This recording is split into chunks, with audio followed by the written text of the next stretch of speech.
I grew up getting a lot of messages that my needs weren't as important as other people. So I should put other people's needs first. Being seen, there was things that I felt like I was maybe naturally good at as a kid. And I think adults celebrated it, but the way that it played out amongst my peers was that I almost felt like I was stealing their spotlight. Wow. And even when I wasn't trying, or it almost was like, if I get attention, then someone else doesn't get attention. And I think that a lot of people hold that belief system. It's not true. Like, if I get attention, you also get attention, and we get to, shine. If I shine my light, then that encourages other people to shine their light. And I think that's a positive thing, but I didn't get that messaging. And so then I was like, okay, if I just keep hidden, then I will be safe. And so I had to really overcome that, because like you said, you kind of have to come out of the spiritual closet. Welcome to And Then I Did This. Prepare to be inspired as we celebrate the unique journeys of individuals who've had the courage to break free and live life on their own terms. Their lives prove that you truly can be free to live your best and most authentic life. Let's get to it. Welcome to the show. Today, I have a special guest, Sam Franklin. They're an intuitive coach, a healer, and they work with the Akashic Records and the angels to provide guidance, support, and healing. They're passionate about helping people heal wounds from the past and overcome limiting beliefs that may be getting in the way of being your most authentic self and having the most fulfilled life. Sam's also a marriage and family therapist and co-owns a group practice where they specialize in anger, relationships, and issues related to gender and sexuality. So welcome to the show, Sam. Yeah, thanks for having me. I'm excited to chat today. Yes. I just feel like everything you're doing is so, even in times like this, even more needed than ever, as people are looking for answers and trying to understand what's happening in their own lives and in the world, and maybe generational things that are coming into the present that are affecting their lives. Share a little bit about your journey and how you decided to go down the path you did with your life. Yeah, I mean, it definitely, probably like a lot of people, it's like a roundabout path. I, went into the field of psychology originally just because I always felt like I had this connection to people and kind of understood people, and always have felt like an old soul, and, feel like I've gotten the feedback that I'm a good listener. So I went to the field of psychology, loved working with relationships, and so ended up going in marriage and family. And then I just kind of found myself in some ways like asleep at the wheel of my life. Like I just kept, it's like, okay, what's the next step? The next step is to go to grad school, and then to graduate, and then to get licensed, and then to go into private practice, and then to own a group practice. And I just kept doing these things. And I think I hoped at some point I'd be like, this is it. This is fulfillment. And while it was fulfilling in some ways, there was always this piece missing. And then 2 years ago, I had a significant loss in my life, and I kind of looked around, and this person was younger than me, and kind of looked around at my life, and I'm like, is this what I want? Because life's so short. Right. I don't want to be feeling like I'm sleeping through life and just doing things because I feel like I should, or I'm too scared to make a shift. And then I had this spiritual awakening and really was trying to find answers. And then that led me to find the Akashic Records, and then take a certification course, and then kind of doing what I'm doing now with the coaching and the Akashic Records. So I really wanted to feel like I felt fulfilled, and now I am. I mean, it's been scary to take that leap, but definitely worth it. When you think about, when you say scary, what are some of the things that you've overcome in staying true to yourself? And I hear you loud and clear, doing the next intended thing, because that's what we're supposed to be doing and what everyone typically does. But what were some of the things you overcame to take that leap? Some like deep insecurities that I had of like being seen, like this fear of putting myself out there. What were people going to think? When you go from a place, a field that's so based in science and evidence-based, and then you move into a career that's, you can't you can't have it be evidence-based. It's not based in science to some degree. I was so afraid of what people are going to think. So that was a really big fear that I had to overcome of like, I have to let people see what lights me up, what I feel passionate about. I also had to go get over the fear of scarcity mindset. There's only so many resources and I have to do certain things to make a living, and I can't do what I actually love because that's not going to make me the money. I mean, that's been, still a big fear of mine. Yes, absolutely. I know lots of people can relate to that for sure. I was aware of this, that when I was working in New York with the ad agency, I started waking up in 2007, yet I was still in that role while I was mapping out what am I meant to be doing, and didn't even use my real name. Actually, to this date, I don't use my real name on Facebook. I know that I could go in and change it now because I left in 2015. But the things that I was talking about from an awakening and a spiritual perspective and being connected with our heart. And I became a life coach when I was in the agency. And so that became then part of me coming out of the closet of, this is who I really am. And this is what I'm really passionate about. And fortunately, I was able to align it in my work in such a way that it wasn't, I'll say as threatening, but that there is that concern around what are people going to think? And in the corporate world, it was that, are they still committed to the man, the machine, or are they going to fly their wings and leave? So I had that fine balance of balancing act of playing the corporate role and doing those things to get the paycheck while I was still on the side pursuing these other things in my off time. So I totally relate and understand to what you're saying. And the scarcity mindset, talk a little bit about that, because that definitely is a factor, and how you overcame or worked through some of that. It was interesting because my mom, my whole life, has told me, do what you love. Don't worry about the money, do what you love. And that's why I went to a field. Yeah, I went to a field of psychology because she came from the corporate world. So she kind of had that experience of, while there are things that she loved about it, it was definitely a grind. And so she always, from a very early age, was like, don't do it for the money. And so then I thought that I had somehow gotten past that I wasn't doing it for the money because, in psychology, we don't make great money. Right. And I was definitely giving back and it was fulfilling. But then I got stuck in this idea of I can only do so many things with my degree. I think I felt so controlled by, I spent all this money on grad school. I spent all this time getting licensed. I built this whole career. And then when I'm just going to throw it out the window and start over, I was like, what are people going to think? I have to start from scratch. I worked so hard to get to this point in my life, to have this lifestyle and to feel secure financially. And then thinking like, I had to start over, which isn't true, but in some ways it has felt like that. And thinking that there's just not other paths for me. Like, this is the only path. Right. And I hear you with caring what other people think, because I had that. There was a saying that I heard once, which I just held on to it, that what anyone else thinks is none of my business. And the fact is, no one is ever going to like everything that someone else is doing or agree with. Does it really matter? I was a proverbial people pleaser growing up and had to overcome that to be able to connect with, what do I really want to do? What is really in alignment with my heart and soul? I mean, I spent 3 decades doing work, for the first half, it was, this is really, I like this. It was new and exciting. And then it wasn't. And then, to your point of being true to yourself and mapping that path out. I'm really curious about something else you said about the fear of being seen also, and talk a little bit more about that, because I'm sure a lot of people can relate to that. Mm-hmm. Yeah, definitely. And that comes up a lot in my readings and in the therapy sessions that I've done in the past. So it's very common. I grew up getting a lot of messages that my needs weren't as important as other people. So I should put other people's needs first. Being seen, there was things that I felt like I was maybe naturally good at as a kid. And I think adults celebrated it, but the way that it played out amongst my peers was that I almost felt like I was stealing their spotlight. Wow. And even when I wasn't trying, or it almost was like, if I get attention, then someone else doesn't get attention. And I think that a lot of people hold that belief system. It's not true. Like, if I get attention, you also get attention, and we get to, shine. If I shine my light, then that encourages other people to shine their light. And I think that's a positive thing. But I didn't get that messaging.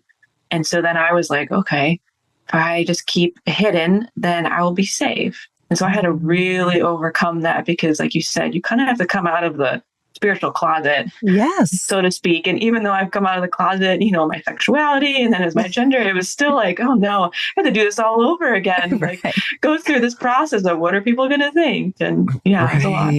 Yeah, absolutely.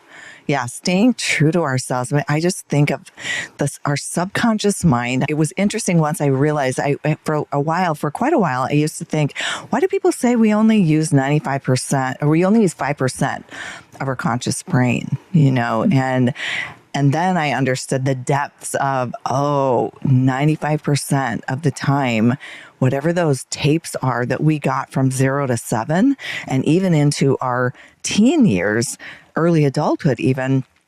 I mean, I don't like to liken us to computers, but we have an operating system. We have a set of beliefs that we unconsciously check things against. Is that going to make me look good or bad? Is that safe or is that not good? And all of those money, the scarcity you were just talking about, like the abundance is here for everyone. Just as you said, shining your light. The more you do shining your light, the more others can shine their light. It's all of those false beliefs. We have to go within and identify all of those so that we can break free. Just like you can be free from all of those things that are holding us back from being our most authentic self. So when you think of the steps that you went through, and you think of someone else who is maybe on a path doing something that, to your point, went to school, paid all this money, had this belief that, I have to maximize that, I have to follow through with that. What advice would you give people who are listening? I think one of the biggest things that I've realized is you don't have to throw away everything you just did. That there's a real possibility to take what you've learned, what you've done, these like experiences that you had, and put it towards what you're doing next. I thought that it was all for nothing, that I just wasted all these years of my life. And when I think about it, like, I do think that this was actually meant to be part of my path. Absolutely. To be a therapist first, to then set me up for this part of my life. And so it definitely wasn't waste. So I think it's trying to shift the mindset of what can I take from what I'm leaving behind into the next part of my life. Yeah, absolutely. I heard someone speak recently about stackable skills. And it is so true, because and this guy happened to be, went to school, he dropped out of college actually, and now is a self-made millionaire. And he was a coder and a developer and built like websites. Then he realized he didn't want to trade his time for money anymore. So he branched off, and he actually now has a digital course, and now he is actually building a product to replace Notion, which a lot of people know about that. So it's Cortex. I'll throw in a plug for him, Kortex. He's definitely been an inspiration for even for myself, for sure. But he talks about stackable skills. So he then realized and looked, what do I need to do to be able to be successful outside of that coding world? Because he got clients. Then he discovered, marketing. I need to learn how to tell people about myself. And he realized, I need to be able to write really well, because everything we do is either verbal or written. And much of what is even spoken, it's written first, either a script or a plan. Just like we have a set of questions today that I want to make sure we touch on your life and your journey and share that with other people. So the skills that you're talking about, everything you learn, all that discipline and all of that wisdom from your training as a therapist, it just gives you another layer of expertise that you can bring forward with anything you're experiencing with what you do today. So talk a little bit more about what you do today, because and I know you're still working in the realm of helping people through the therapy side, but the Akashic Records, talk about that and how you do that and how you even realized you were able to do that. Yeah, I took this certification course. It was a 6-month course last year, and it was it was intense. I went into it being like, I'm doing this for my own healing, to heal the limiting Right. beliefs, things from the past. And I really, really liked it. And it lit me up. And I had to practice on other people. And I was like, oh, this is great. Like, I just enjoy this, and for those that don't know, the Akashic Records is the library or a database of your soul's records across all of its lifetimes, past lives, what's happening now, and in the future. And so basically what I do is someone asks a question and I take that to the angels that are kind of in charge, if you will, of these Akashic Records database. And then they look into, maybe an answer, if you will, guidance, healing. Right. They give me the message through different clairs, so I see things, hear things, feel things, or just know things. And then I relay that message and interpret it to the person who asked the question. So in my sessions, we do a lot of that, but I do bring a lot of my knowledge from therapy land and skill set, and, do have other things that I can offer, feedback, guidance of my own, even worksheets, so it's really kind of this healing session, but also bringing in spirituality, because we aren't doing this life alone. And I think it's really important to acknowledge that and to give thanks to the spirit guides and angels that are there with us. Absolutely. Absolutely. Yeah. So I know, you do it all, from relationship things to career direction to insights on, is there anything you can tell me about which direction to go? So, anyone listening to this, if you're wondering about a relationship or you're wondering about what is the best path to go to be able to go back into the Akashic Records and understand, I'm glad you explained what they are, because it's so powerful to be able to get that wisdom and then plug into the guidance of our angels and the people who are there as our guardian angels to get their insight on what's happening in our lives currently. So we'll put your information in the show notes below so people can reach out and get in touch with you. What would you say has been the greatest growth and expansion in the things you've learned through taking that brave step of not just staying in the therapist role, but stepping out into the role that you're doing with intuitive readings and Akashic Record readings? What would you say any of those things would be in growth or expansion and how you've grown? Yeah. People closest to me, like my closest friends, they're like, at the core, you've stayed the same, but you've grown so much in these last 2 years since like my spiritual awakening and going through all this. So I feel like I've changed in so many ways, like healing old wounds, healing relationships. I think the biggest way that I've grown and benefited from is putting myself out there, really figuring out who I am at my core, my true authentic self, and living that life in my career, in my personal life, and behind closed doors, and all these ways where there's not as much of a difference between who I am when I'm by myself and who I am when I'm with other people in whatever settings. Like, I'm bringing that authenticity, and that's really given me such a freedom. I mean, there was so much fear, but now that I've broken through that fear and I've gone to the other side, it feels so freeing of like, okay, maybe there's other fears that I have or other things that are going to be challenging, but I feel like I can do it. And it feels really good to know who I am, and been cultivating, I feel like, self-love, because if you can really be your authentic self and live it out, there's a lot of love that you can give yourself. Yeah, absolutely. Yes. Liberation came to my mind, like being liberating, the liberation of realizing you can step out into what your heart is calling you to do. And I always have that saying, which you've heard before, when we step out in faith, the universe will rise up to meet us. And we don't have to have it all figured out. We just have to know what direction to go. And I always say slow motion's better than no motion. And as long as you're going in the right direction, you're on your path and you'll get wherever you're meant to go. That just naturally happens. So I know something you said like early on when we were talking was around losing someone really close to you, and that being a really pivotal moment. And it seems like for most people, and I have a friend who has said, if we don't listen to and this is in the sense of when we don't listen to ourselves and then something happens, there's a small voice that we will hear, like whispers. And then if we don't listen and follow that, we'll eventually get a loud something happens that is life altering, that we reassess everything and make that shift and pivot. So it sounds like that is partly what that experience was for you. Yeah, absolutely. And, I've lost a number of people, and I was already feeling restless in my career, my life up to that point. But there was something that just shook me at the foundation. So many things about the details of how that loss all played out and where I was at in my life.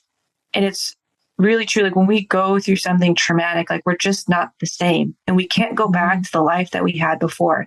And I think there's definitely like a loss and a grief and a sadness with that, but there's also amazing transformation that can come from that.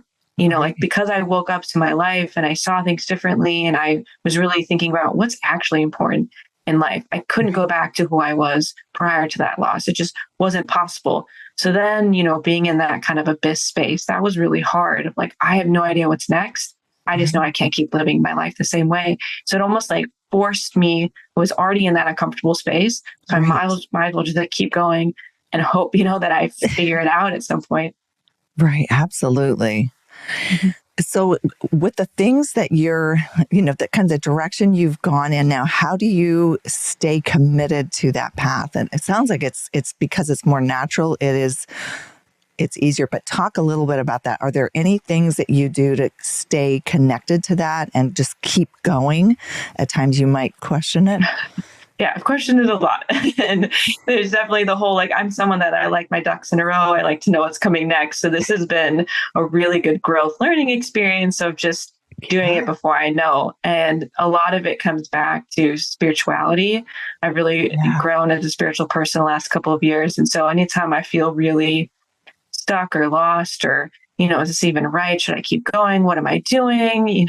It's going to blow up in my face. Like whatever those fears are, I come back and spend some time in meditation, or I connect to other spiritual communities and people to try to remind me of what's really important, and try to remind me to move back to that kind of vibration place of love and gratitude versus fear. Right. And definitely other people in my life help hold me accountable. I mean, I have a weekly meeting with a few women where, for a half hour, we talk about what are we doing this week? How was last week? And we're all kind of in this place of spirituality healers. And it really helps to like keep focus when we get off track. So stuff like that, having that community is really important. Yes, absolutely.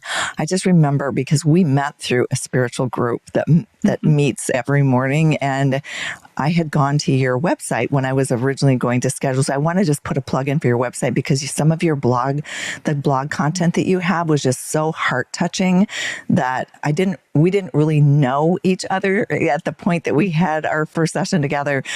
But your blog has just such really heartfelt content that's really helpful. And I'm just getting angel wings. I say when I get goosebumps, they're angel wings. So just confirmation to mention that. So we'll definitely put your website in the show notes below too. Yeah, I really appreciate that, because, my blog post, I've been writing it a lot for, if no one reads it, that's okay, because it's meaningful to me, and I hope it makes a difference. And that's helped make it sustainable. I find that to make something sustainable, it has to really bring something to your life. If you're doing it for everyone else, it's going to be really hard to keep it going. Yes, absolutely. So I guess as a wrap up, what would you say, kind of final words of advice? Someone is doing something, they're not sure, they're feeling a nudge or an itch that they're meant to be doing something else. Well, one, I would say get a reading with Sam. But what other advice would you give people who are feeling that way and hearing this message today? Because they're meant to hear it. If they're listening to this, they're meant to hear it, and they're meant to do something. But what advice would you give?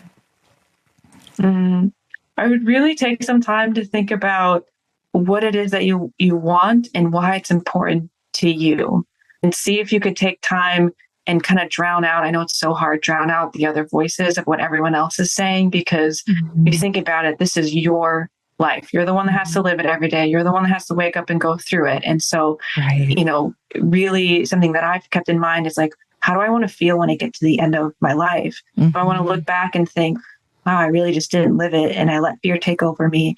And I missed opportunities to grow as a soul because I feel like that's the purpose of life. And so sometimes I just keep that in mind of what's most important and how can I keep growing and what do I want to feel proud of at the end of my life? Because most of the times it's about relationships, it's about purpose, it's not about the daily grind stuff. Right. While keeping in mind the balance of realities of our society and capitalism. That can be a hard balance. Right. Yeah. And then it makes me think of two things. One of the books that we've read while I was in the coaching program in New York was by Donna Markova. And I remembered a quote. It was, I will not die an unlived life. Mm-hmm. Mm-hmm. And then the other one that I never forgot was, as we have this capitalist society, like chasing money and money is going to make you happy. And you listen to people who have chased money for the wrong reason. Their why is wrong. They get there and they're still not happy. There is an image that I saw once. It was a person on a bicycle and a person in a Ferrari, and they're both sitting at an intersection. And it's a bit of a somber, but it's also just a wake-up call. Both of their graves are the same size. And who's living more freely? Not to say that driving a Ferrari isn't a good thing, but it's just, the illusion of having whatever those things are, the society, which is part of my love-hate relationship with advertising, because it entices people, and part of it was help people create a need they don't know they have. Well, I don't need any more need. I have enough the way it is, but it was part of, which is, I started writing a book in 2007 called The Deceit of Marketing in America, only because my eyes were so open to it. All of a sudden I could see what wasn't good. And now I'm all about, okay, there's a purpose for it. People have to know about something to know, okay, I have this situation. In the case of you, like, someone who has a need, they're not sure what direction to go, or they're wanting someone else's perspective, or to get out of their own head and tap into their Akashic Records, get some insight from, and I'm getting angel wings again, get some insight into what is their true path meant to be, what is the most wise next step, and whatever guidance they're meant to get, you tap into that and help them get it. So it's really a very awesome, it was a very unique experience, and you're very pure in the way you connect to the Akashic Records. So I was definitely happy and pleased to have guidance, and felt my heart was content. I know when we met. So I encourage anybody who is in those places right now wondering, what should I be doing next? And am I doing the right thing? And how do I know if it's the right thing? Definitely reach out. So Sam, I will be putting your information in the show notes below. Thank you so much for joining today. Yeah, thank you so much for having me. It's been a joy to have this conversation and connect, and hope that it's been helpful to at least one person out there. Yes, absolutely. And that's a wrap on another episode of And Then I Did This, celebrating the lives of those who've walked away from the beaten path to pursue work and a life that nourishes their soul. If you're feeling inspired and ready to explore your own path to freedom, check out youcanbefree.life, where you'll find resources and support to help you break free and live life on your own terms. See you next time.